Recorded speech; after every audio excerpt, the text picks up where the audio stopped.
Guys, once again, welcome back to my YouTube channel, Crypto Daily. So as I promised to provide a daily quiz for Sunday wallets, so today we are going to answer it together with you guys.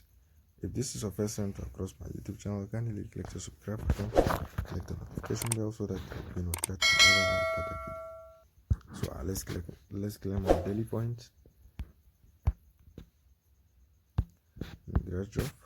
We are getting 111 points. So let's go for quiz. So which of the following factors is not typically part of tokenomics?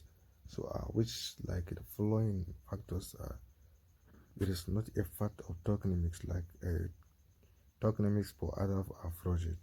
So we have token supply, governance model, token distribution, blockchain consortium and mechanism. So all those one they are included in this token except this one, which is like this.